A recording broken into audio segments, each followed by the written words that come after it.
Եթերում լուրերի կիրակնորյա թողարկումն է, ես Արա Աբրահամյանն եմ, բարի երեկո։ Միասին փորձելու ենք ամփոփել անցնող շաբաթվա կարևոր իրադարձություններն ու ուշագրավ զարգացումները։ Վարչապետ Նիկոլ Փաշինյանը տեղական ինքնակառավարման մարմինների ընտրություններին ընդառաջ այցելել է Գյումրի եւ Փարաքար, հանդիպել քաղաքացիների հետ։ Վարչապետն իր ելույթում խոսել է հեղափոխությունից հետո խոստացված ապօրինի թալանված գույքը հատիկ առ հատիկ վերադարձնելու եւ առաջիկա ընտրություններին նախկին զեղծարարների առաջադրվելու մասին։ Մեզ քննադատում են նրա համար, որ հեղափոխությունից հետո խոստացել էինք թալանվածը հետ վերադարձնել եւ այդ գործում այդքան էլ մեծ հաջողություններ չունենք։ Իրականում ես պիտի չհամաձայնեմ այս տեսակետի հետ։ Այս մասին երեկ Գյումրիում ԴԻՄ ընտրությունների վերաբերյալ իր ելույթի ժամանակ ասաց վարչապետ Նիկոլ Փաշինյանը, նշելով, այն, որ Գյումրիում տեղի են ունենում արտահերթ ընտրություններ, ինչ որ առումով այդ գործընթացում մեր ինստիտուցիոնալ հաջողության վկայությունն է։ Ուզում եմ հիշեցնել, թե Գյումրիի ավագանում, երբ խնդիր առաջացավ, երբ Հայաստանի Հանրապետության վերջին տարիներին ընդունված օրենսդրական փոփոխությունների եւ նոր ձևավորված ինստիտուտների գործունեության արդյունքում արձանագրվեց, որ Գյումրիի կարևորագույն սիմվոլներից մեկը սև բերդը սեփականաշնորհվել է ապօրինի ձևով եւ պետք է վերադարձվի համայնքին։ Գլխավոր դատախազությունը օրենքով սահմանված կարգով դիմեց Գյումրիի ավագանուն, որպեսզի ավագանին դիմի դատարան այդ գույքը ապօրինի սեփականաշնորհված գույքը համայնքին վերադարձնելու համար։ Ըստ Փաշինյանի ներդրվեց նոր ինստիտուտ, որով Գյումրիում եւ մնացած համայնքներում պետք է վերադարձվի ապօրինի թալանված գույքը։ Նրա խոսքով Գյումրիի ավագանու մեծամասնությունը հրաժարական տալով հայտարարեց, որ հրաժարվում է սպասարկել այդ օրակարգը։ Սա է քաղաքական պատճառը, որ Գյումրիում տեղի են ունենում արտահերթ ավագանու ընտրություններ եւ ավագանու ընտրությունները տեղի են ունենում այն պատճառով, որ Գյումրիի ավագանին հռչակեց, որ ինքը հրաժարվում է գյումրեցիներից գողացված գույքի վերադարձի օրակարգը սպասարկել։ Վարչապետը թվարկեց, թե ապօրինի գույքի բռնականցման քանի ինստիտուտ կա Հայաստանում։ Դրանցից մեկը քրեական գործերով գույքի բռնականցման համակարգն է։ Այդ համակարգով մենք արդեն իսկ ունենք բռնականցված եւ պետությանը եւ ժողովրդին վերադարձված գույքեր։ Երկրորդ համակարգը պետական շահերի պաշտպանության համակարգն է, որով նույնպես այս տարիներին վերադարձվել են եւ հիմա էլ վերադարձվում են գողացված գույքեր։ Մենք պետք է ժողովրդին զեկուցենք, թե ինչ ենք վերադարձրել պետությանը, ասաց վարչապետն ու հավելեց. Այս վերջերս ես իմ էջում դրել էի 2010 թվականի արտադրության ապօրինի ձեռք բերված որպես ապօրինի գույք Range Rover-ի վերադարձ եւ էլի ինդիմադիրները սրանով էլի ժողովրդին խափում են ոչ, դա հենց նրա ապացույցն է, որ հատիկ առ հատիկը բարիս բուն իմաստով հատիկ առ հատիկ է։ Անդրադառնալով քաղաքի արտահերթ ընտրություններին նա նշեց, թե դրանք այն պատճառով են, որ կոռուպցիոն բացահայտումներից հետո Գյումրու ավագանին չի ցանկացել թալանածը վերադարձնել պետությանը։ Նրանք, ովքեր արդեն ինքնահայտարարագրվել են Գյումրիի ընտրություններին մասնակցելու, նրանց մասնակցությունը ընդամենը ունի մի համատեքստ։ Նրանք դուրս են եկել իրենց գողացված գույքերը պաշտպանելու վերջին կռվին եւ վերջին ճակատամարտին։ Ըստ Փաշինյանի հայտնի են նաեւ 300-ից 350 միլիոն դոլարի ապօրինի ձեռք բերված գույքերի տերերը։ Դրանք Միշիկի գույքերն են, դրանք Վարդանիկի գույքերն են, դրանք Ռոբիկի գույքերն են եւ դրանք Սերժիկի գույքերն են։ Գյումրու ընտրություններում որոշ դեմքերի տեսնելով մարդիկ պետք է հիշեն ընտրակեղծիքների մասին եւ հիշողությունն արտահայտեն քվեարկությամբ, ընդգծեց վարչապետը։ Այս ընտրություններում ամեն քվեաթերթիկ հենց նրա մասին է։ Արդյոք ժողովրդի կամքը թալանվածը վերադարձնելու ճանապարհին թույլատրել է, թե չի թույլատրել։ Քաղաքացիական պայմանագրի կամքը ոչ միայն չի թույլատրել, քաղաքացիական պայմանագիրը ստեղծել է ինստիտուտ ժողովրդի համար, որ ժողովուրդը թալանվածը վերադարձնելու հնարավորություն ունենա եւ այդ ինստիտուտը այսօր աշխատում է։ Վարչապետը նախարձանագրեց Հայաստանի պետական բյուջեն կրկնապատկվել է, նշելով, որ խոսքը 3 միլիարդ դրամի մասին է, ապա ասաց, որ անգամ իրենց ընդդիմախոսներն են բարձրաձայնում, որ կրկնապատկվել է նաև Գյումրիի դոտացիան։ Վարչապետը պարզաբանեց, թե ինչի արդյունք է սա։ Կարող է Նիկոլը իր հոր տնից ա բերել այդ փողերը։ Իհարկե Նիկոլը ոչ էլ մեր մյուս գործընկերները, մեր հայրերի տնից չենք բերել, որովհետև մեր հայրերի տներում բարեբախտաբար այդքան գումար չկա է։ Շատ կարևոր է արձանագրել, որ մենք այդ այսօղների հայրերի տնից ենք բերել այդ գումարները։ Ավելի ճիշտ կլինի ասել այդ այսօղների պապաների տնից ենք բերել այդ գումարները։ Եվ պետական, ոչ թե անձնավորված, ոչ թե ՔՊ-ի հեղափոխական խմբերը մտել են տներ ճամպրուկներով լցրել, վերցրել, այլ դա մենք բերել ենք ինստիտուցիոնալ ձևով։ Վարչապետ Նիկոլ Փաշինյանը հայտարարեց, որ պետությանը հատիկ առ հատիկ վերադարձնելու թափանիվն արագացել է։ Առնետների նման պատվալներից դուրս են եկել, փողոցներում քայլում են, քաղաքական արշավ են իրականացնում հանուն թալանի, հանուն կոռուպցիայի, հանուն գողացածը ժողովրդին չվերադարձնելու։ Եվ մենք նրանց պետք է հետ ուղարկենք իրենց առնետային պատվալները, որտեղ իրենք սպասեն եւ սպասեն Հայաստանի ժողովրդի արդարությանն ու արդարադատությանը։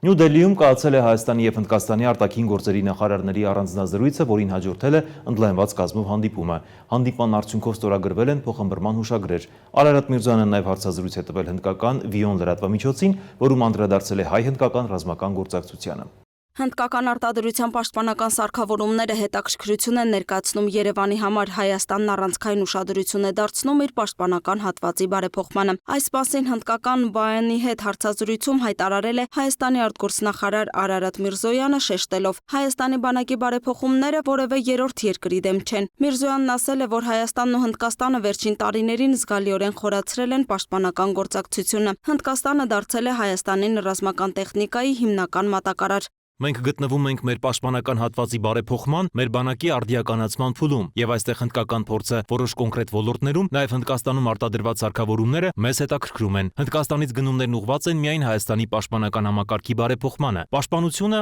այն ուղղություններից է, որտեղ մենք շատ սերտ գործակցում ենք Հնդկաստանի հետ։ Հայաստանի արտգործնախարարը միաժամանակ ընդգծել է Հայաստանն ունի խաղաղության օրակարգ բանակցություններ է վարում արևելյան հարևանի հետ։ Ուստի կենտրոնացած է խաղաղության եւ կայունության հաստատման եւ հարևանների հետ հարաբերությունների կարգավորման վրա։ Անդրադառնալով հայ-հնդկական ռազմական գործակցության վերաբերյալ Ադրբեջանի հնչեցրած դիրքորոշմանն ու տարբեր ձևակերպումներով փաթեթավորված արձագանքին, Հայաստանի արտաքին գերատեսչության ղեկավարը կրկին ընդգծել է. Հայաստանի մտադրությունը միայն սեփական պաշտպանունակության արդիականացումն է։ Հնդկաստանից տեխնիկայի ձեռքբերման նպատակը ավելի լավ պաշտպանական կարողություններով բանակ ունենալն է։ Հայաստանը որևէ երրորդ երկրի դեմ ագրեսիայի որևէ մտադրություն չունի։ Հայաստանի արտգործնախարարը խոսել է նաև Չաբահար նավահանգստի օգտագործման հնարավորության մասին։ Միրզոյանն ասել է, որ Երևանն անում է ամեն հնարավորը իր լոգիստիկ երթուղիներն ունենալու կամ խթանելու համաշխարհային տարանցիկ երթուղիների մաս դառնալու համար։ Մենք հանդես ենք եկել մեր խաղաղության խաչմերուկ նախաձեռնությամբ, բայց այն դուրս է գալիս Հարավային Կովկասից, հատկապես հաշվի առնելով, որ եթե այն իրականացվի, այս նախագիծը դրական ազդեցություն կունենա ոչ միայն Հարավային Կովկասի 3 երկրների վրա։ Մենք շահագրգռված ենք նոր տարանցիկ երթուղիների ուսումնասիրությամբ, ներառյալ նավահանգիստները, երկաթուղիները, էլեկտրական մալուխները, ինտերնետ մալուխները եւ այլն։ Դա իրականացնելու համար առաջին հերթին պետք է կենտրոնանալ մեր հարևանների հետ բանակցությունների վրա, նկատի ունեմ Ադրբեջանին։ Մենք հավատում ենք երկու երկրների համար փոխշահավետ առաջարկին, բայց եւ շարունակում ենք բանակցությունները մեր սահմանների բացման եւ Հայաստանը Թուրքիայի հետ կապող երկաթուղային ենթակառուցվածքի վերագործարկման վերաբերյալ։ Հնդկաստանի եւ Հայաստանի միջև ռազմական գործակցությունը նոր չէ, բայց այն ավելի ամուր հիմքերի վրա դրվեց 2020 թվականի Արցախյան պատերազմից հետո։ Այսօր արդեն պայմանավորված տարածաշրջանային անվտանգային նոր մարտահրավերներով եւ Հայաստանի պաշտպանության ուժերի զարգացմամբ Հնդկաստանը մեր երկրին տրամադրում է տարբեր տեսակի սպառազինություն, այդ թվում հրետանային համակարգեր, բեռնատարներ, օդանավեր, ռազմական տեխնոլոգիաներ, նաեւ այլ ռազմաարդյունաբերական արտադրանքներ։ 2021-ից սկսած Հայաստանի ներկայացուցիչները հաճախ մասնակցում են հնդկական ռազմական վարժանքներին։ Ի դեպ, Երևանը եւ Դելին նաեւ համագործակցում են ահաբեկչության դեմ պայքարի եւ տեղեկատվության փոխանակման ոլորտներում։ Հայաստանը շարունակում է աշխատել Հնդկաստանի հետ նորագույն պաշտպանական տեխնոլոգիաների կիրառման եւ զարգացման վրա։ Այժմ երկու երկրները ծրագրում են կյանքի կոչել նոր զինատեսակների մշակման եւ համատեղ արտադրության վերաբերյալ գործակցությունը։ Այդ շրջանակում մեծ ուշադրություն է դարձվում ոչ միայն սպառազինությանը, այլև տեղեկատվական եւ դիվանագիտական գործարքներին։ Հնդկաստան կատարած պաշտոնական այցի ընթացքում Միրզոյանը նաև ելույթ է ունեցել համաշխարհային հարցերով հնդկական խորհրդում, որտեղ քննարկել է տարածաշրջանային անվտանգության, աշխարհաքաղաքական զարգացումների եւ միջազգային գործակցության հարցեր։ Նա առանձնատու կարևորել է խաղաղության եւ երկխոսության անհրաժեշտությունը որպես կայունության եւ զարգացման հիմնական պայման, նաև անդրադարձել Հայաստան-Ադրբեջան հարաբերություններին եւ Ադրբեջանում պահվող հայ գերիների խնդրին։ Հայաստանի արտաքին գործերի նախարար Արարատ Միրզոյանը Նյու Դելիում ելույթ է ունեցել համաշխարհային հարցերով հնդկական խորհրդում։ Իր խոսքում նախարարը մանրամասն անդրադարձել է Հայաստանի եւ Հնդկաստանի միջև հարաբերություններին, տարածաշրջանային զարգացումներին, աշխարհաքաղաքական մարտահրավերներին, Հայաստանի արտաքին քաղաքական առաջնահերթություններին, նաեւ Հայաստան-Ադրբեջան հարաբերություններին եւ խաղաղության գործընթացին։ Միջոցառմանը ներկային Հնդկաստանում հավատարմագրված դիվանագիտական կորպուսի, փորձագիտական շրջանակների եւ լրատվամիջոցների ներկայացուցիչներ։ Նա նախ խոսել է հայ-հնդկական հարաբերությունների մասին, ընդգծելով երկու երկրների դարավոր բարեկամությունը։ Նախարարը նկատել է, որ Հնդկաստանը եղել է առաջին երկրներից մեկը, որը 1991 թվականին ճանաչել է Հայաստանի անկախությունը։ Արդեն 1995-ին ստորագրվել է բարեկամության եւ գործակցության վերաբերյալ պայմանագիրը, որը դարձել է երկու երկրների դիվանագիտական հարաբերությունների հիմքը։ Ինչը լավ առիթ է գնահատելու անցած ճանապարհն ու նախանշելու մեր ապագան համագործակցության ուղղությունները։ Միրզոյանը պատմական ակնարկ է կատարել նշելով, որ Հայաստանի եւ Հնդկաստանի ժողովուրդները դարեր շարունակ կապված են եղել առևտրի, մշակութային ու քաղաքակրթական փոխանակումների միջոցով։ Հայ վաճառականները դեռևս վաղ ժամանակներից գործուն մասնակցություն են ունեցել Հնդկաստանի տնտեսական կյանքում, իսկ հայ համայնքը կարևոր դեր է խաղացել տեղի մշակութային եւ կրթական զարգացման գործում։ Մեր ժողովուրդների բարեկամությունը ձևավորվել է ոչ միայն տնտեսական կապերով, այլ կրթական ու մշակութային համագործակցության հիման վրա։ Կալկաթայի հայոց մարդասիրական ճեմարանը, Հնդկաստանի տարածքում պահպանված հայկական եկեղեցիներն ու հուշարձանները վկայում են մեր դարավոր ներկայության մասին։ Արտաքին գործերի նախարարն իր ելույթում նաև անդրադարձել է Հարավային Կովկասում ստեղծված անվտանգային իրավիճակին, ընդգծելով, որ Հայաստանը շարունակում է հետևողականորեն աշխատել տարածաշրջանում խաղաղության հաստատման ուղղությամբ։ Մենք վստահ ենք, որ խաղաղությունն այլընտրանք չունի։ Երկխոսության միջոցով ձեռք բերված համաձայնությունները միակ ուղին են երկարատև կայունություն եւ տարածաշրջանային զարգացում ապահովելու համար։ Նախարարն ընդգծել է, որ Հայաստանը պատրաստ է Ադրբեջանի հետ խաղաղության պայմանագրի ստորագրմանը, այն հիմնավորելով միջազգային իրավունքի սկզբունքներով, ներառյալ ինքնիշխանության, տարածքային ամբողջականության, սահմանների անձեռնմխելիության եւ ուժի չկիրառման կարեւորությունը։ Միևնույն ժամանակ նա նշել է, որ ցավոք խաղաղության գործընթացի ճանապարհին դեռևս գոյություն ունեն լուրջ խոչընդոտներ։ Ադրբեջանը շարունակում է տարածել ագրեսիվ ռետորաբանություն եւ ներկայացնել Հայաստանի ինքնիշխան տարածքի նկատմամբ անընդունելի պահանջներ, այդ թվում այսպես կոչված արևմտյան Ադրբեջան նարատիվի միջոցով։ Արտգործնախարարը նաև անդրադարձել է Ադրբեջանում պահվող հայ գերիների խնդրին, նշելով, որ այս պահին 23 հայերի նկատմամբ տեղի են ունենում բեմադրված դատավարություններ, որոնք հակասում են միջազգային իրավունքին։ Մինչ մենք այստեղ խոսում ենք խաղաղության մասին, Ադրբեջանում շարունակում են հայերի կամայական ձերբակալությունները եւ քաղաքական շոուն հիշեցնող դատավարությունները, որոնք որևէ աղերս չունեն արդարադատության հետ։ Միրզոյանը շեշտել է, որ հումանիտար խնդիրների չլուծված լինելը կարող է խոչընդոտել խաղաղության գործընթացին, ուստի այս հարցերը պետք է շուտապույտ լուծում ստանան։ Ելույթում շոշափվել են նաեւ տնտեսական համագործակցության հարցերը, մասնավորապես Հայաստանի ներգրավվածությունը հյուսիս-հարավ միջազգային տրանսպորտային միջանցքի նախագծում եւ Չաբահար նավահանգստի զարգացման գործում։ Նախարարը նշել է, որ Հայաստանը շահագրգռված է ապաշրջափակել տարածաշրջանային տրանսպորտային ենթակառուցվածքները հիմնվելով ինքնիշխանության, ազգային իրավազորության եւ փոխադարձության սկզբունքների վրա։ Մենք չենք ցանկանում փակ սահմաններով ապրել, այլ հակառակը, ձգտում ենք տարածաշրջանային ինտեգրման եւ տնտեսական կապերի ամրապնդման։ Նա նաև նշել է, որ Հայաստանը պատրաստ է զարգացնել տնտեսական եւ ռազմական գործակցությունը Հնդկաստանի հետ, ընդգծելով պաշտպանական ոլորտում գործակցության ընդլայնման կարեւորությունը։ Ելույթի ավարտին նախարարը վերահաստատել է Հայաստանի հանձնառությունը, շարունակելու խաղաղության հաստատման ուղղված քայլերը, խորացնելու միջազգային գործընկերությունների շրջանակը եւ խթանելու երկկողմ ու բազմակողմ դիվանագիտական հարաբերությունները։ Հայաստանը հավատարիմ է կառուցողական երկխոսության ճանապարհին։ Մենք պատրաստ ենք գործակցել մեր բոլոր գործընկերների հետ, հանուն կայունության, զարգացման եւ խաղաղության։ Եզրափակելով եւ ամփոփելով արտգործնախարարը հերթական անգամ անդրադարձել է տարածաշրջանային անվտանգությանը, Հայաստանի արտաքին քաղաքական առաջնահերթություններին եւ տնտեսական զարգացման ծրագրերին։ Բաքվում շարունակվել են օկուպացված Արցախի ռազմաքաղաքական նախկին ղեկավարության եւ քաղաքացիական անձանց դեմ շինծու գործերով դատավարությունները։ Այդ ապօրինի գործընթացը եւ հայ պատանդների իրավիճակը մնում են միջազգային ուշադրության կենտրոնում, պահանջելով նոր ջանքեր եւ ակտիվ գործակցություն։ Շինծու մեղադրանքներով Բաքվում ընթացող դատավարությունը, որտեղ մեղադրյալների ցանկում ընդգրկված են Արցախի նախկին քաղաքական եւ ռազմական ղեկավարության ներկայացուցիչներ, նաեւ քաղաքացիական անձինք, շարունակվում է։ Ըստ ադրբեջանական լրատվամիջոցների նրանց վերագրվում են ահաբեկչություն, ռազմական հանցագործություններ, ցեղասպանություն եւ այլ հանցագործություններ։ Դատարանի առաջ են կանգնած 15 հայ, այդ թվում Արցախի հանրապետության ռազմաքաղաքական ղեկավարության ներկայացուցիչները։ Մարտի 10-ի դատական նիստում, ըստ ադրբեջանական լրատվամիջոցների, հարցաքնվել է Արկադի Ղուկասյանը։ Դատախազը հետաքրքրվել է, թե արդյոք Ղուկասյանը համաձայն է Մեծ Հայաստանի գաղափարախոսության հետ։ Ի պատասխան Արկադի Ղուկասյանը նշել է. «Վաղուց չեմ հավատում հեքիաթներին, Մեծ Հայաստանի գաղափարը հեքիաթ է, ես ապրում եմ իրական կյանքով, երբեք դրան լուրջ չեմ վերաբերվել»։ Իսկ մարտի 6-ին տեղի ունեցած դատական նիստում ցուցմունքներ էին տվել Արցախի նախկին նախագահ Բակո Սահակյանը, Արցախի ՊՆ հրամանատարի նախկին տեղակալ Դավիթ Մանուկյանը եւ այլոք։ Հայկական կողմը եւ միջազգային իրավապաշտպան կազմակերպությունները բազմիցս ընդգծել են, որ Բաքվում անցկացվող այս դատավարությունները քաղաքական բնույթ ունեն եւ կարող են խախտել միջազգային իրավունքի նորմերը։ Չնայած նրան, որ հնչում են կարծիքներ, թե Հայաստանը ոչինչ չի անում Ադրբեջանում պահվող հայ պատանդներին վերադարձնելու համար, մարդու իրավունքների պաշտպան Անահիտ Մանասյանը շարունակում է ակտիվ աշխատանքը Հայաստանում Կարմիր խաչի միջազգային կոմիտեի հետ, նպատակ ունենալով ապահովել գերիների, անհայտ կորած անձանց եւ նրանց ընտանիքների իրավունքների պաշտպանությունը։ Վերջին հանդիպման ժամանակ ԿԽՄԿ պատվիրակության ղեկավարի հետ քննարկվել են համատեղ ծրագրերը եւ միջազգային մարդասիրական իրավունքի ոլորտում իրականացվող նախաձեռնությունները։ Անահիտ Մանասյանը բարձր է գնահատել ԿԽՄԿ-ի հետ գործակցության մակարդակը եւ ընդգծել կազմակերպության կատարած աշխատանքի կարեւորությունը, հատկապես հայ գերիների վերադարձի եւ Արցախի ժողովրդի հիմնարար իրավունքների պաշտպանության ուղղությամբ։ Նա վերահաստատել է իր հանձնառությունը շարունակելու աշխատանքը միջազգային հարթակներում եւ ներգրավելու նոր գործընկերներ։ Նշենք, որ մարդու իրավունքների պաշտպանի գրասենյակը շարունակում է գործակցել ՄԱԿ-ի, ԵԱՀԿ-ի եւ մարդու իրավունքների պաշտպանությամբ զբաղվող այլ կազմակերպությունների հետ, ապահովելով Արցախի ժողովրդի վերադարձի իրավունքի միջազգային ճանաչումը։ Մինչ Հայաստանը բարձրաձայնում է հայ գերիների դեմ իրականացվող ապօրինի գործողությունների մասին, Բաքվում անհայտ կորած անձանց հարցերով զբաղվող միջազգային հանձնաժողովի ծրագրերի ղեկավար Կարմեն Օսորնոն հայտարարում է, թե ականները դժվարացնում են Ադրբեջանում անհայտ կորածների որոնողական աշխատանքները։ Նա նշել է, թե իրենց նպատակն այս ոլորտում Ադրբեջանի եւ Հայաստանի գործակցությանը հասնելն է։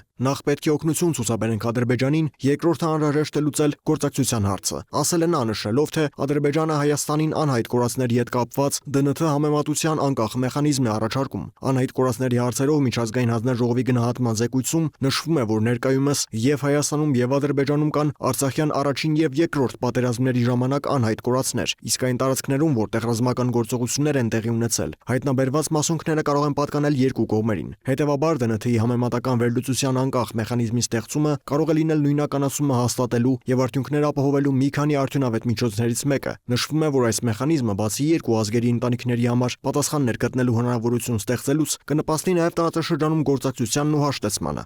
Վերջին ամիսներին Բաքվում ընթացող դատավարությունները վերածվել են քաղաքական ճնշման գործիքի, որտեղ արդարադատությունը փոխարինվում է ցուցադրական հաշվեհարդարով։ Բաքուն իրավական գործընթացի անվան ներքո առաջ է մղում իրենց օրակարգը, անտեսելով միջազգային իրավունքի սկզբունքները։ Այդ գործընթացին զուգահեռ չեն դադարում նաև ադրբեջանական կողմի հայտարարությունները Հայաստանի հետ խաղաղության օրակարգի վերաբերյալ։ Մինչև Բաքվում շարունակվում է հայ գերիների բեմադրված դատավարությունը, Թուրքիայի նախագահ Ռեջեփ Թայիփ Էրդողանը շտապել է մեկնաբանել Ադրբեջանի նախագահ Իլհամ Ալիևի Անկարա կատարած այցի արդյունքները, նշելով, որ քննարկվել են կարևոր հարցեր, այդ թվում Հայաստանի հետ խաղաղ բանակցությունների հեռանկարները։ Սակայն այս թվացյալ խաղաղասիրական հայտարարություններին զուգահեռ Ադրբեջանի արտաքին գործերի նախարար Ջեյհուն Բայրամովը կրկին պնդել է, թե Հայաստանը դեռ տարածքային հավակնություններ ունի Ադրբեջանի նկատմամբ։ Ավելինս, նրա Հայաստանում արկա են ռևանշիստական տրամադրություններ, ինչը նրա կարծիքով խոչընդոտում է Բաքվի եւ Երևանի միջև կայուն խաղաղության հաստատմանը։ Մյուս խոչընդոտը Բայրամովի խոսքով Հայաստանի սրընթաց ռազմականացումն է։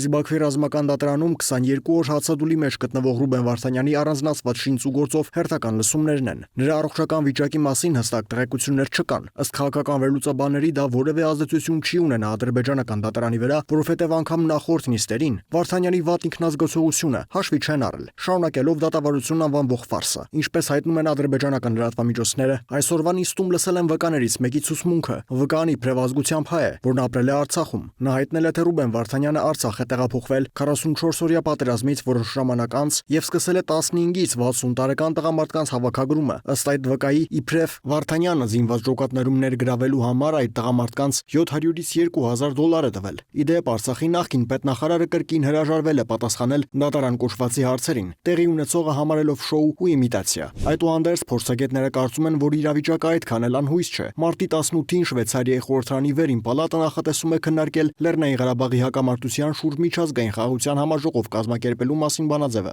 Բացի այդ, մարտի 12-ին Եվրախորհրդարանը լիագումար նիստում կքննարկի Բաքվում ապօրինաբար պահվող հայ գերիների հարցը, թե ինչ ազդեցություն կունենան այս գործընթացները Ադրբեջանի դիրքորոշման եւ մասնավորապես դատավարություն կոչվածի վրա, ժամանակը ցույց կտա։ Միևնույն ժամանակ ուշադրության է արժանի նաեւ այն հանգամանքը, որ Ռուսաստանի նախագահ Վլադիմիր Պուտինը վերջերս բարեկամության շքանշանով պարգևատրել է Ադրբեջանի Միլի Մեջլիսի խոսնակին՝ ի նշան ռուս-ադրբեջանական հարաբերությունների ամրապնդման գործում ունեցած վաստակի։ Փորձագետների կարծիքով այս իրադարձությունները կարող են որոշակի ազդեցություն ունենալ թե տարածաշրջանային զարգացումների, թե բուն դատապրոցեսի վրա։ Գերիները պետք է պաշտպանված լինեն միջազգային չափանիշներով, Նիդերլանդների թագավորության արտաքին գործերի նախարարն է հայտարարել Հայաստանի ԱԳ նախարար Արարատ Միրզոյանի հետ համատեղ ասուլիսի ժամանակ։ Նա նշել է, որ Նիդերլանդներն ու Եվրոպական միությունը կշարունակեն առաջ մղել այս հարցը։ Մինչև մամուլի ասուլիսը երկու երկրների արտաքին գերատեսչությունների ղեկավարները նախ առանձնազրույց են ունեցել, ապա ընդլայնված կազմով հանդիպում քննարկել ինչպես երկկողմ, այնպես էլ տարածաշրջանային եւ միջազգային հարցեր։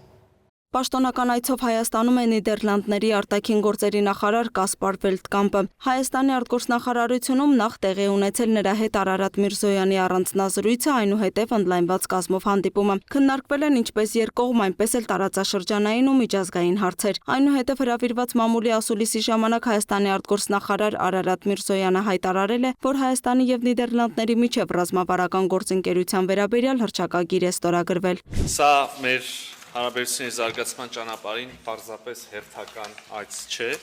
Այսօր մենք թևակողում ենք գործընկերության նոր փուլ, որը քիչ առաջ արձանագրեցինք Հայաստանի եւ Նիդերլանդների թագավորության միջև ռազմավարական գործընկերության մասին հռչակագրի ստորագրմամբ։ Սա նոր հանգրվան է, որը թե խորհրդանշական է, թե միևնույն ժամանակ պարտավորեցնող։ Ուստի շնորհավորում եմ բոլորիս այս կետին հասնելու կապակցությամբ։ Այս փաստաթուղթն ընդգրկում է բազմաթիվ ոլորտներ, այդ թվում քաղաքական եւ տնտեսական կապերի ամրապնդում, ենթակառուցվածքներ, կիբերանվտանգության ոլորտում գործակցության խորացում, պայքար հիբրիդային վտանգների եւ սպառնալիքների դեմ, ժողովրդավարական ինստիտուտների ամրապնդում, արդարադատության խթանում եւ մարդկանց միջև շփումներ։ Ուզենայի նշել այն դրույթը, ըստ որի շարունակական ջանքեր կգործադրվեն Հարավային Կովկասում խաղաղության եւ կայունության հաստատման ուղղությամբ, խաղաղություն, որը հիմնված կլինի ինքնիշխանության, տարածքային ամբողջականության, ուժի եւ ուժի սպառնալիքի չկիրառման եւ միջազգայինորեն ճանաչված սահմանների անկախտելիության սկզբունքների վրա, նաեւ ուշադրություն է դարձված առանձին ուշադրություն է հատկացված տարածաշրջանային եւ միջազգային առևտրի ու տրանսպորտային հաղորդակցությունների խթանման թեմային։ Միրզոյանը հայտնել է, որ Նիդերլանդների գործընկերոջն է ներկայացրել Հայաստանի խաղաղության օրակարգը, երկխոսությունը հարևան երկրների, մասնավորապես Թուրքիայի հետ, նաև Ադրբեջանի հետ բանակցությունները։ Միաժամանակ նշելով, որ համապատասխան կառուցողական մոտեցման դեպքում մոտ ապագայում հնարավոր է շոշափելի արդյունքներ ունենալ այդ ուղղություններով։ Նիդերլանդների արտգործնախարար Կասպար Վելտկամպը ևս նշել է, որ իր երկիրը մեծապես կարևորում է Հայաստանի հետ գործընկերությունը, որն արտացոլված է ստորագրված փաստաթղթերում։ Հաճախ չի պատահում, որ Նիդերլանդներն այսպիսի փաստաթուղթ է ստորագրում։ Ռազմավարական գործընկերության վերաբերյալ այս հռչակագրի ստորագրումը ցույց է տալիս մեր նվիրումը Հայաստանին, նաև վերահաստատում է երկու երկրների կամքը ամրապնդելու քաղաքական, սոցիալական եւ տնտեսական երկուստեք կապերը։ Կասպար Վելտկամպը խոսել է նաև Հայաստանի ռուսական տեղեկատվական հարձակումների թիրախում հայտնվելու վտանգների մասին, որոնք կարող են ազդեցություն ունենալ առաջիկա խորհրդարանական ընտրությունների վրա։ Նա հիշեցրել է, որ Մոլդովայում եւ Վրաստանում նմանօրինակ արշավներ արդեն իսկ իրականացվել են։ Կա ռիսկ, որ ապագայում թիրախ կդառնա նաև Հայաստանը, որի նպատակը կլինի վնասել նրա հարաբերություններն Ուկրաինայի եւ այլ երկրների հետ, նաև լարվածություն հրահրելը Հայաստանի եւ Ադրբեջանի միջև։ Մենք պատրաստ ենք աջակցել Հայաստանին տեղեկատվական անվտանգության եւ կիբերսպառնալիքների դեմ պայքարում, հատկապես առաջիկա խորհրդարանական ընտրությունների համատեքստում։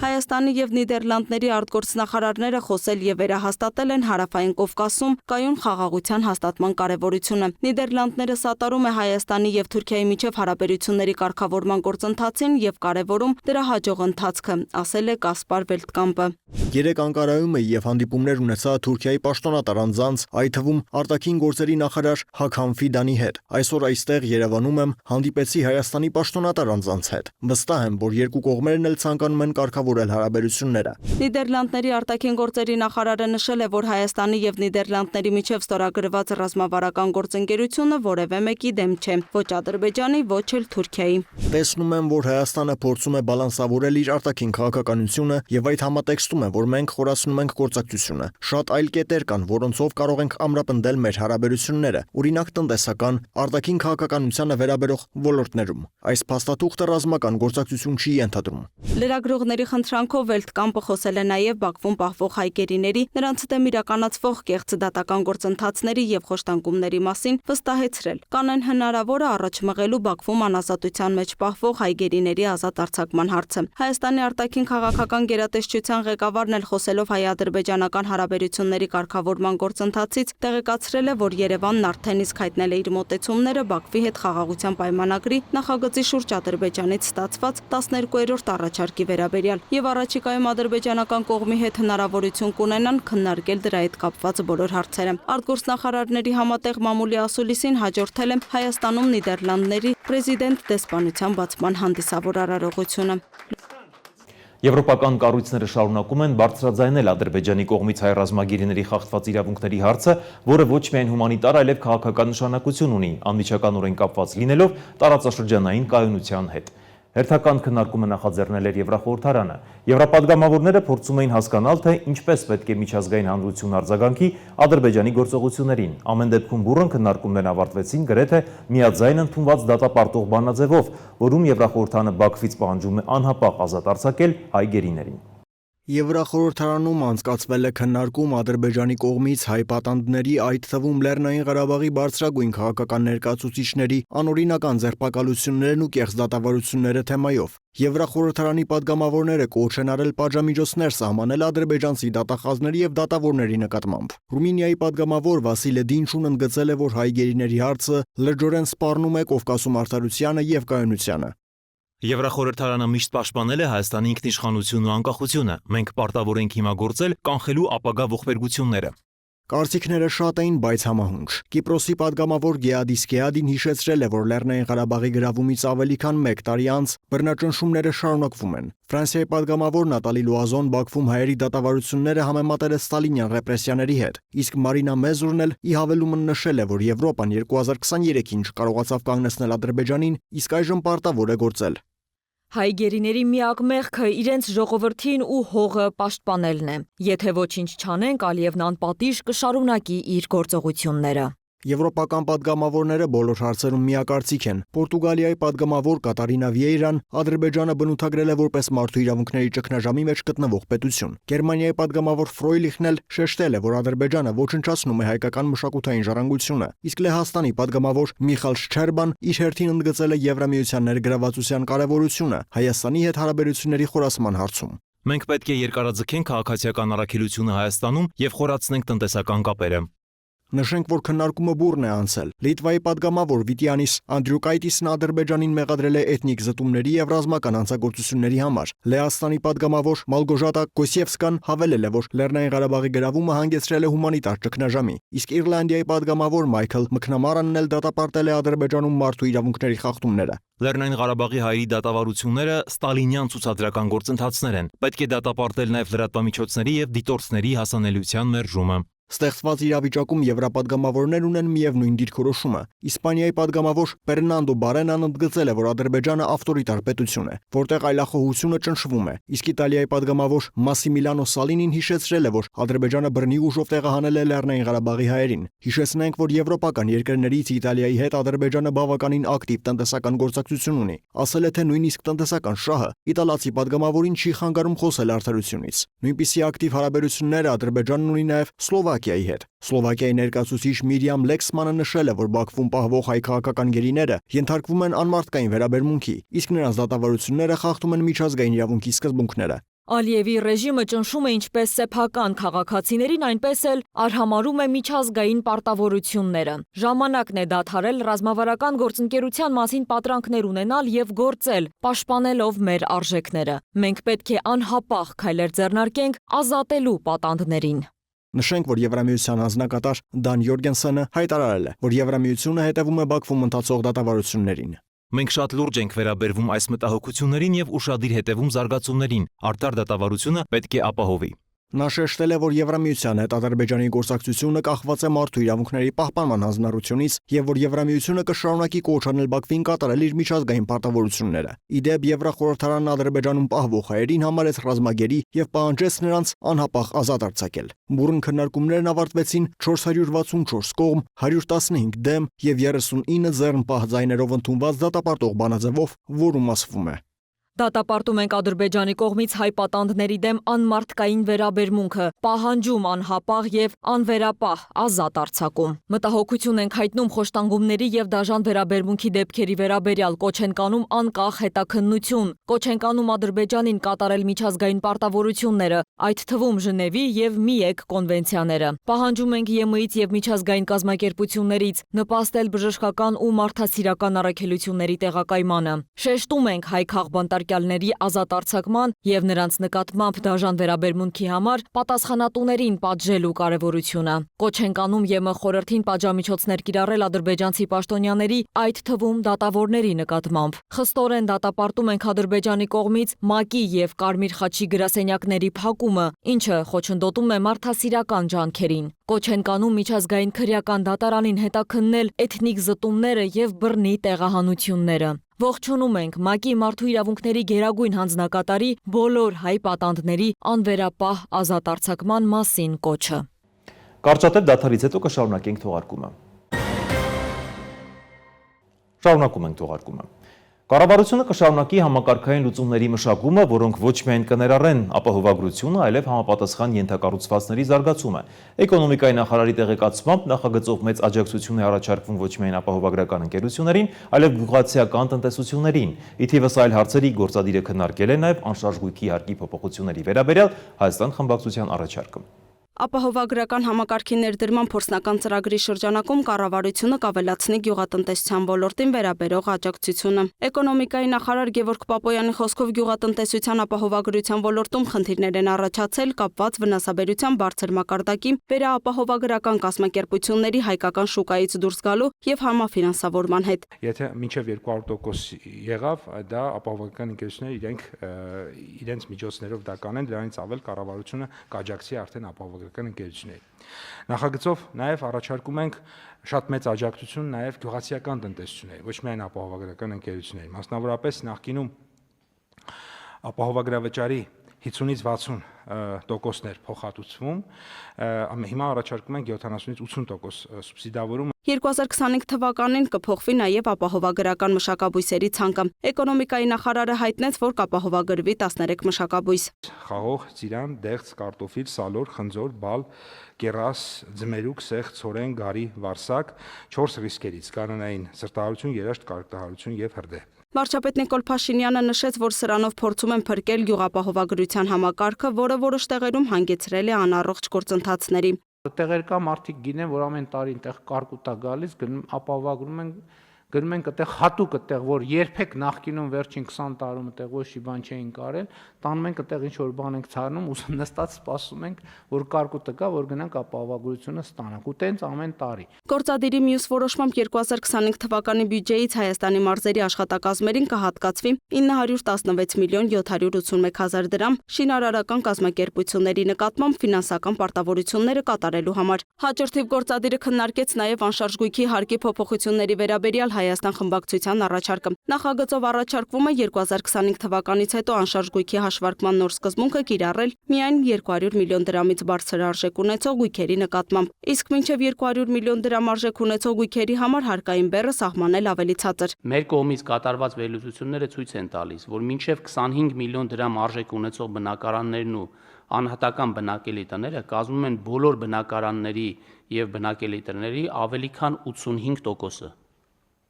Այս խմբի գյուլքային միավորների մասով ամբողջ 6 տարվա ժամանակահատվածում հարկային բեռի բարձրացումը էական չէ եւ կարող է կազմել մինչեւ 20,000 դրամ։ Նախագծի ընդունումը շատ փոքր ազդեցություն կարող է ունենալ հարկային բեռի վրա։ Ֆինանսների նախարարը նշեց, որ անշարժ գույքի հարկը սեփականության հարկ է եւ պետք է ուղղակիորեն կախված լինի գույքի արժեքից, այլ ոչ թե գույքի տիրոջ սոցիալական կարգավիճակից։ Բացի այդ, նման փոփոխությունը հակասում է վերջին տարիների հարկային բարեփոխումների տրամաբանությանը։ Նախարարը հավելեց, կառավարությունը Հայաստան խմբակցության ներկայացրած նախագիծն անընդունելի է համարել եւ մերժել։ Անշարժ գույքի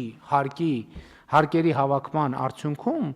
մեր համայնքների համախառն եկամուտները, սեփական եկամուտները 2019 թվականից այս կողմ կրկնապատկվել են։ Գույքահարկի գումարը, որն օրենսդրությամբ հավաքվում է, ծախսվում է համայնքի կարիքների բավարարման համար, ասաց Փաշինյանն ու հավելեց, սարվում է գյուղերը ցեխերից դուրս բերելու նպատակով։ Գնացեք Հայաստանի Հանրապետության տասնյակ գյուղեր։ Այնտեղ սալիկապատվում են ճանապարհներ գյուղերում, որտեղ իրանց մի քանի հարյուրամյա նույնիսկ հազարամյա գոյության ընթացքում ոչ մի այդ ողջ պատմության ընթացքում բարեկարգված ճանապարհ չի եղել։ Սա քաղաքական ընտրության հարց է։ Մենք կայացնում ենք այնպիսի որոշումներ, որոնք 30 տարի շարունակ քննարկվել են, բայց այդպես էլ օրենքի ուժ չեն ստացել, ասաց Փաշինյանն ու հավելեց, դրա պարզ օրինակներից մեկը ֆինանսական համահարթեցման օրենքի նախագիծն է, որը նախկինում չընդունվեց։ Ինչու՞։ Որտեղ ձեռ չի տվեց ցեխի միջից հանել։ Բա որ ցեխի միջից հանեին, ո՞նց էին ընտրակաշարք բաժանելու գրավիլի, ասֆալտի, չգիտեմ ինչի տեսքով։ Ոչ մեկ չի հիշում, որ ասֆալտ հասկացությունը ուղիղ կապված էր ընտրությունների հետ։ Կար ընտրություն, կար ասֆալտ, չկար ընտրություն, չկար ասֆալտ։ Ընդ որում տեխնոլոգիական լուծումներ կային, հավաքովի ասֆալտ։ Փռում ես, ընտրվում ես, մնում ասֆալտը։ Չես ընտրվում, փաթաթում տանում ես մինչև հաջորդ ընտրություններ։ Փաշինյանն անդրադարձավ կադաստրային գների փոփոխությունների արդյունքում համայնքային հողերի գների էական բարձրացմանը։ Ըստ վարչապետի խնդիրն այն է, որ միկրոռեգիոնալ փաստաթղթերի ընդունման արդյունքում գյուղատնտեսական նշանակության հողը դարձել է խառը կառուցապատման հող եւ վերջինիս գինը բարձրացել է։ Մյուս կողմից էլ ձևական աճուրդների հետ կապված խնդիրներ կան։ Դեպքեր կան, որ հողի քառակուսի մետրը կարող է վաճառվի 7 դրամով, 15 դրամով, 20 դրամով։ Կներեք չի կարա այսօր Հայաստանի Հանրապետությունում տենց հող լինի, որի արժեքը լինի 7 դրամ, չի կարա տենց բան լինի։ Հետո դա իմանում ենք, երբ որ այդ հողերը շատ արագ հայտնվում են արդեն հարամատչելի հրապարակային դաշտում այդ գնից 5, 10, 15, 20 անգամ ավելի բարձր գներով։ Եվ հետեւաբար եկեք որոշենք, ստեղ ինչ անենք, որ կոնկրետ գործողություն տեղի ունենա։ Գլխավոր դատախազ Աննա Վարդապետյանը հաստատեց, ձևական աճուրդներին վերաբերող բավականին շատ հայցեր կան։ Նա առաջարկեց նախ վաճառքն աճուրդով եւ շուկայական գնով կազմակերպել, երկրորդ առաջարկը վերաբերում է աճուրդի անցկացմանը, իսկ երրորդ առաջարկով Վարդապետյանն ակնկալում է որոշակի կարգի հողեր թողնել անոտարելի։ Փաշինյանն էլ նկատեց, ՊՎԾ-ի եւ ԱԱԾ-ի եւ այլ մարմինների միջոցով պետք է վերահսկվեն եւ արգելվեն ձևական աճուրդներն ու հանձնարարեց։ Ուղղակի կանգնեցրեք։ Հիմա հրապարակային ասում եմ։ Եթե չկանգնացնեին համայնքները, կներեք այդ ուրիշ կատեգորիա, մենք կոնկրետ, չգիտեմ ոնց կհնչի, այդ համայնքների հետևից ենք ընկնելու, գնալու ենք տենանք այդ ինչա կատարվում։ Վերջին շրջանում հանրային ուշադրությունը կենտրոնացած է վիրտուալ հարթակներում տեղի ունեցող հանցագործությունների վրա։ Ներքին գործերի նախարար Արփինե Սարգսյանը խոսել է այս հարթակում նոր մարտահրավերների մասին։ Նա նշել է, որ վիրտուալ միջավայրում տեղի ունեցող հանցագործությունները օրորի նոր սպառնալիքներ են առաջացնում եւ իշխանությունը կշարունակի մեծացնել վերահսկողությունը եւ հակազդել դրանց։ Ներքին գործերի նախարարությունը օրինագիծ է մշակել, որի համաձայն նրանք, ովքեր ստացել են պարգևատրական զենք, մինչև հուլիսի 1-ը պետք է դրանք հանձնեն։ Ըստ ներքին գործերի նախարար Արփինե Սարգսյանի նախագիծը մի քանի նպատակ ունի։ Առաջինը մենք մեր առաջ խնդիր ենք դրել հասկանալու, թե զենքով կատարված հանցագործությունները հիմնականում կատարվում են օրինական տրված զենքով, թե նաև անօրինական տրված զենքով եւ վիճակագրական տվյալների նախնական հաշվարկները ցույց են տալիս, որ այն միֆը, այսպես ձևակերպեն, որ հիմնականում հանցագործությունները հրազենի գործադրմամբ կատարվում են բացառապես ապօրինի հրազեններով, դա չկա այլևս, որովհետև մեր տվյալներով շատ են նաև այնպիսի հանցանքները, որոնք որ օրինական զենքերով են կատարվում։ Արփինե Սարգսյանի պնդմամբ զենքի շրջանառության կարգավորման մասին օրենքի ընդունման շրջանակներում նախարարությունը շարունակելու է մոնիթորինգի ենթարկել օրենքը եւ հասկանալ, թե օրենսդրական կարգավորումների մասով ինչպիսի փոփոխություններ պետք է կատարվեն։ Արձանագրել ենք, որ թեև գործող օրենքը զենքի պարգևատրման մասով նախատեսում է որոշակի ինստիտուցիոնալ նոր կարգավորումներ, նպատակ հետապնդելով որոշակի ստանդարտներ նախատեսել, բայց այդուհանդերձ այս նպատակը ամբողջովին չի իրացվել, որովհետև թե ստանդարտ հոդվածի շրջանակներում են առկա երկակի մոտեցումներ եւ թե նաեւ անցումային կարգավորումների մասով։ Նախարարը նշել է, որ օտարերկրյա պետություններից տրամադրվող նաեւ ներպետական բարձրաստիճան պաշտոնատար անձանց պարգևատրումների դեպքում նախարարությունը հստակ սահմանափակումներ չունի եւ ըստ Սարգսյանի նախագծի բուն նպատակներից մեկն էլ Եվ նախագիծը նպատակ է հետապնդում բացառապես ստանդարտ բերել այս զենքի պարգևատրման ինստիտուտում եւ ըստ այդմ չափանիշները նախատեսել, որոնց բավարարելու պայմաններում անդին կկարողանա շարունակել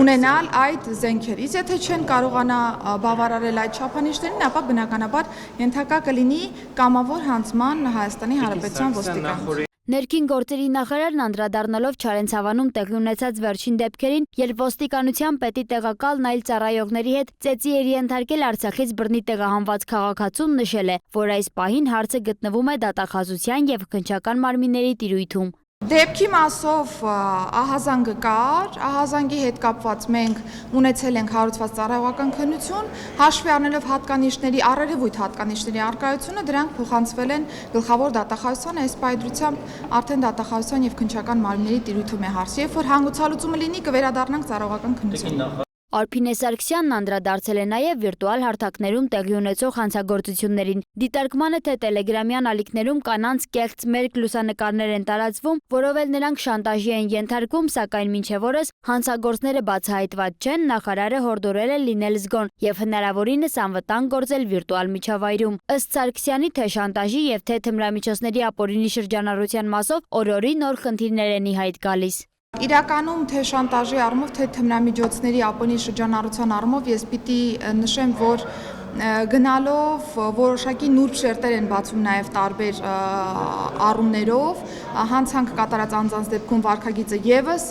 փոփոխության է ենթարկվում որոշակի, որովհետև գնալով վիրտուալ տիրույթում են, հիմնականում իրականացվում այսպիսի հանցանքները եւ երբ որ կիրառվում է օրինակ տելեգրամյան ալիքները կամ այլ հնարավորությունները application-ների տրամաբանության մեջ, դրանք ավելի բարդացնում են իրավապահ համակարգի աշխատանքը, որովհետև հիմնականում գործ են ունենում արդեն նաև միջազգային գործակցության շրջանակներում հարցի անդրադարձի հետ, որտեղ որ շատ հաճախ հաջող, այսպես ասեմ, փորձեր չեն ունենում բոլոր դեպքերի մասով։ Նախարարը նաև անդրադարձել է լուրերին, ըստ որոնց Գյումրիում սպասվող ընտրություններին ընդառաջ տարբեր քաղաքացիներ իրենց գրանցման վայրը փոխում են, որ կարողանան մասնակցել դրանց։ Սարգսյանի պնդմամբ ներկապահին Գյումրիում կամ Փարաքարում գրանցվելով անհնար կլինի մասնակցել գալիք ընտրություններին։ Դոնալդ Թրամփը հայտարարել է, որ Ուկրաինան կարող է չգոյատևել նույնիսկ Միացյալ Նահանգների ռազմական օգնության դեպքում։ Միևնույն ժամանակ Ուկրաինայի նախագահ Զելենսկին էլ ասել է, որ պատրաստ է կարգավորել հարաբերությունները Միացյալ Նահանգների հետ եւ Թրամփի առաջնորդության ներքո հնարավորինս շուտ սկսել խաղաղության շուրջ բանակցությունները, նույնիսկ Ռուսաստանին պատրաստ է առաջարկել դադարեցնել հեռահար հրթիռներով եւ ԱԹՍ-ներով հարվածները, նաեւ մարտական գործողությունները Սևծովում։ Իսկ Ռուսաստանի Դաշնության նախագահ Պուտինն էլ կարծում է, որ Զելենսկու ոչ լեգիտիմ նախագահ լինելը խոչընդոտներ է ստեղծում ռուս-ուկրաինական բանակցություններում։ Ուկրաինան կարող է չգոյատևել նույնիսկ Միացյալ Նահանգների ռազմական օգնության դեպքում, այս մասին հայտարարել է Միացյալ Նահանգների նախագահ Դոնալդ Թրամփը եւս մեկ անգամ հանդիմանելով Ուկրաինայի նախագահ Վոլոդիմիր Զելենսկուն Միացյալ Նահանգների օգնության համար երախտապարտ չլինելու համար։ Սպիտակ տունը հաղորդել է, որ Թրամփի վարչակազմը դադարեցրել է Ուկրաինային F-16-ների կործանումը, որն արդեն իսկ բարդություններ է ստեղծել Ուկրաինայի օդային ուժերի համար։ Հաղորդվում է, թե Ուկրաինայում հույս ունեն, որ ֆրանսիական Mirage 2000-ը կկարողանա փոխարինել F-16-ին։ Այնուամենայնիվ ուկրաինացի պաշտոնյաներից մեկը նշել է, թե ուկրաինական կողմը Սաուդյան Արաբիայում կփորձի համոզել Միացյալ Նահանգներին վերսկսել հետախուզական տվյալների փոխանցումն ու ռազմական օգնության մատակարարումը։ Ավելին, ամերիկյան ռազմական օժանդակության կասեցումից մեկ օր անց Զելենսկին հայտարարեց, որ պատրաստ է Թրամփի առաջնորդության ներքո հնարավորինս շուտ սկսել խաղաղության շուրջ բանակցությունները։ Նույնիսկ Ռուսաստանին պատրաստ է առաջարկել դադարեցնել հեռահար հրթիռներով եւ ԱԹՍ-ներով հարվածները, նաեւ մարտական գործողությունները Սև ծովում։ Կիևը նաև ցանկանում է բարելավել հարաբերությունները Վաշինգտոնի հետ։ Սպասվում է, որ Միացյալ Նահանգների եւ Ուկրաինայի ներկայացուցիչները Ջիդայում կհանդիպեն մարտի 11-ին։ Ամերիկյան կողմից բանակցություններին կմասնակցեն պետքարտուղար Մարկո Ռուբիոն, Սպիտակ տան ազգային անվտանգության հարցերով խորհրդական Մայք Ուոլցը, Մերձավոր Արևելքի հարցերով հատուկ բանագնաց Սթիվ Ուիտքոֆը, Ուկրաինայի պատվիրակությունը կգլխավորի նախագահի աշխատակազմի ղեկավար Անդրեյ Երմակը։ Զելենսկու հետ բանակցելուց հրաժարվող Ռուսաստանը մատնացույց է անում նրա ոչ լեգիտիմ նախագահ լինելը։ Նույն կարծիքին է նաև Վաշինգտոնը։ Զելենսկին արձագանքել է իր վերաբերյալ այս հայտարարություններին։ Ես կհամաձայնվեմ հրաժարվել նախագահի պաշտոնից հանուն Ուկրաինայում խաղաղության։ Կարող եմ դա փոխանակել ՆԱՏՕ-ին անդամակցության հետ։ Այնուամենայնիվ ես եմ Թրամփի առաջնորդության ներքո հնարավորինս շուտ սկսել խաղաղության շուրջ բանակցությունները։ Իդեպ Զելենսկուն խաղաղություն պարտադրող Թրամփը միաժամանակ հայտարարել է, թե Ռուսաստանը շարունակում է Ուկրաինայի տարածքի լայնածավալ ռմբակոծումը։ Ուստի չի բացառվում, որ կարող է նոր պատժամիջոցներ սահմանել Մոսկվայի նկատմամբ։ Պատժամիջոցների խստացման մասին էլ հայտարարել է նաև Եվրահանձնաժողովի նախագահ Ուրսուլա ֆոն դեր Լայենը։ Ես շատ հստակ հայտարարում եմ ռուսական գազի մատակարարումը փուլ առ փուլ դադարեցնելու անհրաժեշտության մասին։ Ուկրաինա Ռուսաստանի ներխուժումից հետո եվրոպական երկրները նպատակ են սահմանել մինչև 2027 թվականը հրաժարվել ռուսական գազից։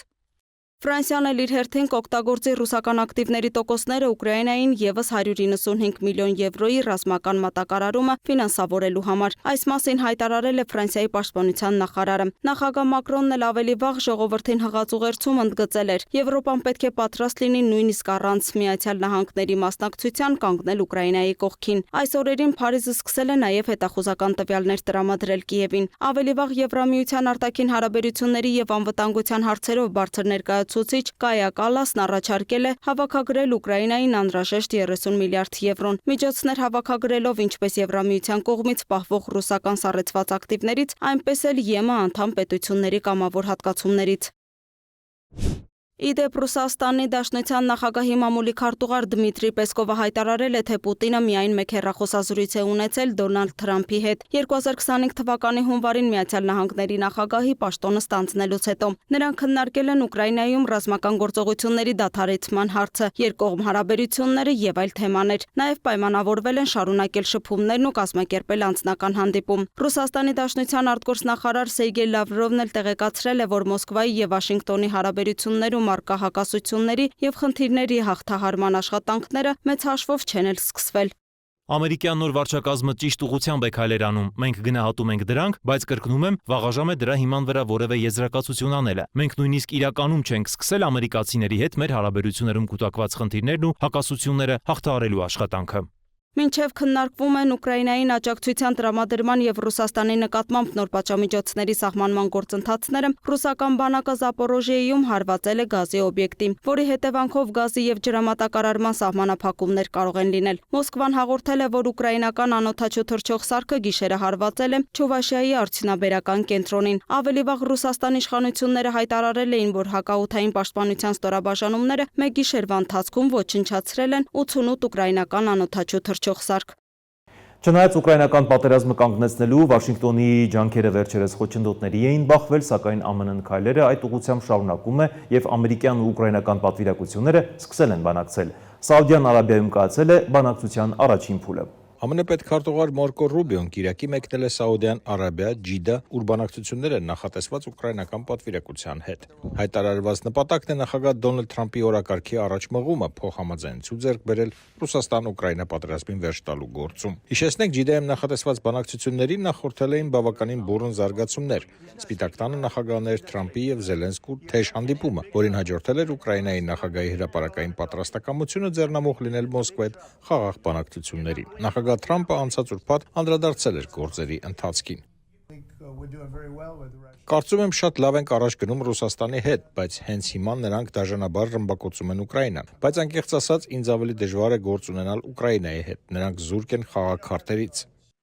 Կողմերին բանակցությունների սեղանի շուրջ նստեցնելու համար Թրամփը ճնշումներ էր գործադրել կողմերի վրա։ Նա սառեցրեց Ուկրաինայի համար նախատեսված ռազմական օգնության եւ հետախուզական տվյալների տրամադրումը, միաժամանակ սպառնալով Ռուսաստանին ընդգրկում պատժամիջոցներով։ Ավելի ուշ Կիրակի ԱՄՆ նախագահը հայտարարեց, թե Վաշինգտոնը գրեթե վերականգնել է Ուկրաինայի հետ հետախուզական տվյալների փոխանակումը եւ հույս հայտնեց, որ Սաուդյան Արաբիայում ուկրաինացի պաշտոնյաների հետ առաջիկա բանակցությունները կտան դրական արդյունքներ։ Գրեթե վերականգնել ենք հետախուզական տվյալների տրամադրումը Կիևին, ասել էր Դոնալդ Թրամփը լրագրողներին։ Դիտորդների խոսքով ռուս-ուկրաինական համաձայնության կայացումը քաղաքական առումով խիստ կարևոր է Թրամփի համար։ Նա ըստ էության հանձն է առել, որ իր նախագահության օրոք ձեռք կբերվի ինչ-որ համաձայնություն, սակայն բանակցությունները ներառում են բազմաթիվ խաղացողների՝ Ռուսաստանին, Ուկրաինային, Եվրամիությանը։ Ինչևէ, Ջիդայում սպասվող ամերիկա-ուկրաինական բանակցությունների նախօրեին Վաշինգտոնում հանրահավաքի էին դուրս եկել Ուկրաինայի կողմնակիցները, հանգիստ չէր նաև օվկիանոսից այն կողմ։ Ռուսական ուժերը շարունակում են գրոհները ուկրաինական խաղաղ բնակավայրերի դեմ։ Սաուդյան Արաբիայում կայացած հանդիպման արդյունքների վերաբերյալ ամերիկա-ուկրաինական պատվիրակությունները հրապարակել են համատեղ հայտարարություն, որով Կիևը համաձայնել է Միացյալ Նահանգների անհապաղ 30-օրյա հրադադար հաստատելու առաջարկին։ Զելենսկին անդրադառնալով հանդիպման արդյունքներին հայտարարել է, թե Ուկրաինան պատրաստ է խաղաղության, սակայն Ռուսաստանը պետք է ցույց տա իր պատրաստակամությունը իևս։ Սաուդյան Արաբիայում կայացած հանդիպման արդյունքների վերաբերյալ ամերիկա-ուկրաինական պատվիրակությունները հրապարակել են համատեղ հայտարարություն, որով Կիևը համաձայնել է ԱՄՆ առաջարկին հաստատելու 30-օրյա անհապաղ եւ ժամանակավոր հրադադար։ Հայտարարության մեջ մասնավորապես նշված է. Այսօր Սաուդյան Արաբիայի Ջիդա քաղաքում գահաժառանգ արքայազն Մոհամմեդ բին Սալմանի հյուրընկալությամբ ԱՄՆ եւ Ուկրաինան կարևոր քայլեր ձեռնարկեցին Ուկրաինայում կայուն խաղաղության վերականգնման ուղղությամբ։ Երկու երկրների ներկայացուցիչները ընդգծեցին ուկրաինացի ժողովրդի արարությունն ու իրենց հայրենիքի պաշտպանության գործում եւ համաձայնեցին, որ այժմ ժամանակն է սկսել երկարատև խաղաղության հաստատման գործընթացը։ Ուկրաինական պատվիրակությունն իր խորին երախտագիտությունն արտահայտեց նախագահ Թրամփին, ԱՄՆ կոնգրեսին եւ ամերիկացի ժողովրդին Ուկրաինայում խաղաղության հաստատման գործում նշանակալի առաջընթաց գրանցելու համար։ Ուկրաինան հայտարարեց, որ պատրաստ է ընդունել ԱՄՆ առաջարկը հաստատելու 30-օրյա անհապաղ եւ ժամանակավոր հրադադար, որը կարող է երկարաձգվել կողմերի փոխադարձ համաձայնությամբ եւ կկիրառվի միայն այն դեպքում, եթե Ռուսաստանը նույնպես ընդունի եւ կատարի համապատասխան քայլերը։ ԱՄՆ իր հերթին կփոխանցի Ռուսաստանին, որ խաղաղության հաստատման համար վճռորոշ են փոխադարձ գործողությունները։ Միացյալ Նահանգները անհապաղ կվերականգնի հետախուզական տվյալների փոխանակումը եւ կվերսկսի անվտանգության աջակցության տրամադրումը Ուկրաինային։ Պատվիրակությունները քննարկեցին նաեւ խաղաղության գործընթացի շրջանակներում մարդասիրական օգնության կարեւորությունը, հատկապես հրադադարի ընթացքում։ Դրանք ներառում են ռազմագերիների փոխանակումը, քաղաքացիական ձերբակալվածների ազատումը եւ բռնի տեղափոխված ուկրաինացի երեխաների վերադարձը։ Երկու կողմերն էլ համաձայնեցին նշանակել բանակցային թիմեր եւ անհապաղ սկսել բանակցությունները Ուկրաինայի երկարատև անվտանգության ապահովմամբ կայուն խաղաղության հասնելու համար։ ԱՄՆ պարտավորվում է այս առաջարկները քննարկել Ռուսաստանի ներկայացուցիչների հետ։ Ուկրաինայի պատվիրակությունը վերահաստատեց, որ խաղաղության գործընթացում պետք է ներգրավեն նաեւ եվրոպացի գործընկերները։ Վերջում երկու երկրների նախագահները համաձայնեցին հնարավորինս արագ ստորագրել համապարփակ համաձայնագիր Ուկրաինայի կարևոր հանքային ռեսուրսների զարգացման վերաբերյալ, սա կօգնի ընդլայնել Ուկրաինայի տնտեսությունը, փոխհատուցել ԱՄՆ-ի տրամադրած աջակցությունը եւ երաշխավորել Ուկրաինայի երկարաժամկետ բարօրությունն ու անվտանգությունը, նշված է հայտարարության տեքստում։ Անդրադառնանք այլ թեմաների։ Ըստ առողջապահության համաշխարհային կազմակերպության տվյալների 2022 թվականին ամբողջ աշխարհում մոտ 41 միլիոն մարդ մահացել է քրոնիկ ոչ վարակիչ հիվանդությունների պատճառով։ Հայաստանի վիճակագրությունը ևս մտահոգիչ է։ Քրոնիկ ոչ վարակիչ հիվանդությունները լուրջ մարտահրավեր են համաշխարհային առողջապահական համակարգերի համար։ Առողջապահության համաշխարհային կազմակերպության տվյալներով 2022 թվականին ամբողջ աշխարհում գրանցված մահվան դեպքերի 74%-ը եղել է քրոնիկ ոչ վարակիչ հիվանդությունների պատճառով, այսինքն 1 տարվա ընթացքում 41 միլիոն մարդ է մահացել քրոնիկ ոչ վարակիչ հիվանդություններից։ Հայաստանում օրինակ 2021 թվականին քրոնիկ ոչ վարակիչ հիվանդություններից մահվան դեպքերը կազմել են ընդհանուր մահացության ցուցանիշի 80%, որի մեծ մասը 54% սրտանոթային հիվանդությունների հետևանքով։ Գարնան ամիսներին ըստ Թերացի վերլուծական կենտրոնի սրացումները զգալիորեն հաճախանում են, ինչը բերում է հիվանդների հոսպիտալացման թվի աճի, առողջապահական ծախսերի բարձրացման եւ կյանքի որակի վատթարացման։ Գարնան ամիսների քրոնիկ ոչ վարակիչ հիվանդությունների սրացումների պատճառները բազմազան են։ Դրանցից են ջերմաստիճանի եւ մթնոլորտային ճնշման կտրուկ փոփոխությունները, վիտամինային անբավարարությունը, վիրուսային եւ բակտերիալ վարակների տարածվածության աճը, բույսերի ծաղկման հետևանքով օդում ալերգիաների բարձրացումը, նաեւ ֆիզիկական ակտիվության փոփոխությունը։ Սրացումների մեջ հատկապես հաճախ հանդիպում են մարսողական համակարգի հիվանդությունները, ալերգիկ հիվանդությունները, մաշկային խնդիրները, սրտանոթային հիվանդությունները, նաև հոգեկան խանգարումները։ Գարնանը հաճախակի սրվում են նաև բրոնխիալ ասթման, ստամոքսի եւ աղիքների խոցերը։ Առողջապահության համաշխարհային կազմակերպությունը ներկայացրել է, թե ինչպես կարելի է կանխարգելել քրոնիկ ոչ վարակիչ հիվանդությունների գարնանային սրացումները։ Շատ կարևոր է սննդակարգը հարստացնել վիտամիններով եւ հանքանյութերով, պահպանել առողջ կենսակերպ, խուսափել սթրեսներից եւ գերհոգնածությունից, հրաժարվել վնասակար սովորություններից, հաճախ գտնվել մաքուր օդում եւ ապահովել 8 ժամ գիշերային քուն։ Ֆիզիկական ծանրաբեռնվածությունը պետք է լինի չափավոր, կարևորվում է նաեւ բժշկի հետ խորհրդակցելը եւ բուժման կանոնների պահպանումը։ Հիշեք, որ գարնանային սրացումները հնարավոր է կանխել, եթե նախապես ձեռնարկվեն առողջության պահպանման եւ կանխարգելիչ միջոցառումներ։ Երևանի բոլոր վարչական շրջաններում մեկնարկել է ծառերի գարնանային էթը։ Սանիտարական էթ կիրականացվի 300-ից ավելի բակերում, 30 փողոցներում, 20-ից ավելի այգիներում, պուրակներում եւ հանրային հասցեներում։ Մայրաքաղաքի վարչական շրջաններում մեկնարկել են ծառերի գարնանային էթի աշխատանքները։ Գործընթացն իրականացվում է բոլոր ագրոկանոններին համապատասխան։ Երևանի քաղաքապետարանի եւ վարչական շրջանների գործակցությամբ քաղաքապետարանի բնապահպանության վարչության վերահսկողության ներքո։ Կոնկրետ այստեղ բակային տարածք կա, որ գրություն է եղել, խոսք ենք տվել, որ գարնանը կանենք եւ հիմա ինչպես տեսնում եք իրականացվում է այդ այդտեղ։ Այդ ընդհանրապես ֆիտոտեխնիկական ագրոմիջոցառում է, որի ժամանակ մենք հեռացնում ենք տվյալ ծառի չորացած ճյուղերը, հիվանդ ճյուղերը, որը նկատվում է հիմա, անձեն աչքում նկատվում է դրանք։ Եվ եթե սաղարթը ինչ-որ դեֆորմացված է ձևի, մենք աշխատում ենք այդ սաղարթը կոսմետիկ էթի միջոցով բերել նորմալ վիճակի։ Արդեն իսկ ընթանում են ծառերի ձևավորման, իսկ առանձին ծառատեսակների դեպքում նաև խորհեդման կամ այսպես կոչված երիտասարդացման աշխատանքներ։ Դրանք ըստ մասնագետների ծառերի կենսունակության ապահովման տեսակետից պարտադիր միջոցառումներ են, հատկապես որոշ ծառատեսակների դեպքում։ Հիմնականում էթվում են թեղիները, մոտ 70%-ը, այնուհետ բարդիները, հացենիներ, թխկիներ եւ այլն։ Այսօր աշխատում ենք մեկ խմբով, այսինքն աշխատում է մեկ ագրովերելակ եւ մեկ բեռնատար, վաղը կլինի 2 բեռնատար, 2 ագրովերելակ։ Անվտանգությունն ապահովելու նպատակով գործընթացը նախ իրականացվում է խնդրահարույցային հասցեներում, որտեղ ճյուղերը խանգարում են ճանապարհային երթևեկության նշաններին ու արտաքին լուսավորության համակարգին։ Սկսել ենք թեժ գծերով ստացված հասցեները, բնակիչների կողմից դիմաց, ծանրաբեռնված ճկված ծառերի հեռացում, չորացած ճյուղերի հեռացում, հիմնականը կատարում ենք սանիտարական էթման աշխատանքներ, ունենք նաև ներկայացրած փողոց, որը Աթլան փողոցն է, այս պահին դիմումով հասցեներն ենք անում, ովքեր որ դիմել են Աշնանից մինչև Գարնան ընկած հատվածում, այդ հասցեներից սկսել ենք, բակային տարածքները կվերջացնենք, այնուհետև կանցնենք մեր կենտրոնական փողոցների էթման աշխատանքներին։ Նախատեսվում է սանիտարական էթ իրականացնել 300-ից ավելի բակերում, 30 փողոցներում, 20-ից ավելի այգիներում, պուրակներում եւ հանրային հասցեներում։ Ծառերի էթն ընթանում է ինչպես փողոցների հարակից մայթեզրիա հատվածներում, այնպես էլ բակային տարածքներում։ Էթին զուգահեռ կազմակերպվում է նաեւ ճյուղերի տեսակավորում եւ տեղափոխում։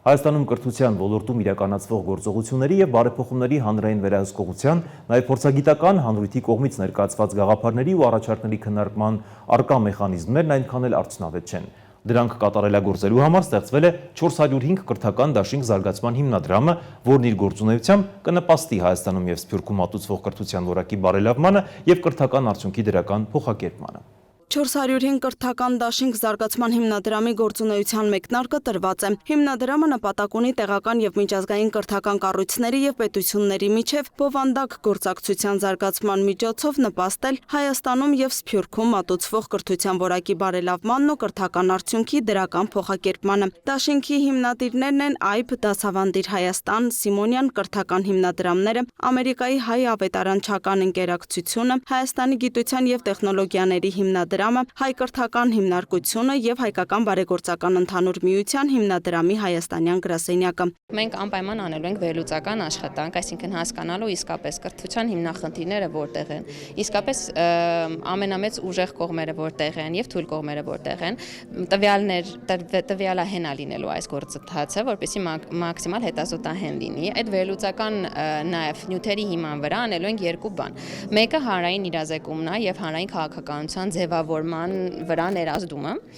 Երկրորդը լինելու է հենց արդեն կոնկրետ լուծումների առաջադրումը, որը այս հիմնախնդիրները լուծելու համար այս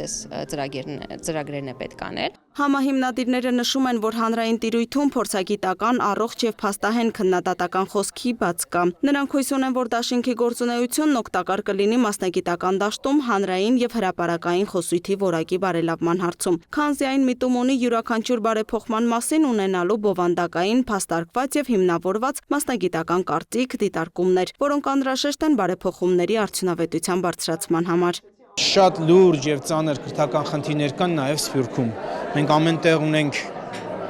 հայոց լեզվի նահանջ, ամեն տեղ ունենք հայկական դպրոցների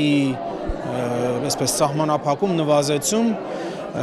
եւ սրա դեմը պետք է առնել ինչ որ ձևով։ Եվ կարծում եմ այս կրթական դաշինքը մեծ ներուժ ունի ներազդելու նաեւ Սփյուռքի կրթական իրավիճակի վրա։ 400-ին կրթական դաշինք զարգացման հիմնադրամի տնօրեն Շամամ Գևորգյանն էլ ընդգծում է. հիմնադրամի առաքելությունն է Հայաստանում եւ Սփյուռքում բարձրակարգ եւ արժեքահեն համակողմանի կրթության արդար ու հավասար հասանելիության ապահովումը, կրթության իրավունքի լիարժեք իրացումն ու հայկական մրցունակ եւ նորարար կրթական մոդելի մշակումը։ Հասկացանք, որ Հայաստանին նոր առաջարկ է պետք կրթության գործիչների համար, կրթության կառույցների համար, այն մասնագետների, ովքեր հավատում են կրթության ու ճանաչողության ուժով իրական ճշմարտություններին հասնելու գաղափարին։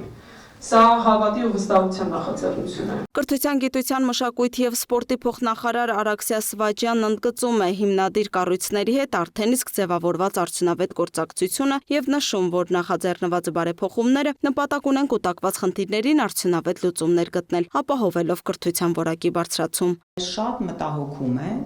կրթության ոլորտում մարդկային կարողությունների եւ մասնավորապես փորձագիտական կարողություններ ունեցող մարդկանց օբյեկտիվ ներգրավվածությունը։ Մենք քննադատություն, կառուցողական առաջարկներ լսելու մեծ անհրաժեշտություն ունենք եւ վստահ եմ, որ դաշինքը դառնալու է այն հարթակը, որտեղ մենք կարողանալու ենք նաեւ միասին քննարկել բոլոր այն ծրագրերը, որոնք իրականացվում են, բայց իրականացվում են ոչ այնքան արդյունավետ։ Բոլոր այն ծրագրերը, որոնք մեր մտքում ունենք իրականացնել, բայց կարող ենք միասին քննարկել եւ հասկանալ ինչպես անենք, որ ավելի արդյունավետ դրանք իրականացնենք։ Փոխնախարարը նշում է, կարիք կա լսելու, միասին քննարկելու առկա խնդիրներն ու գտնելու դրանց լուծման ճիշտ ուղիներ։ Այսպիսին էր անցնող շաբաթը։ Հետևեք Free News-ի լրատվությանը, առողջ եղեք։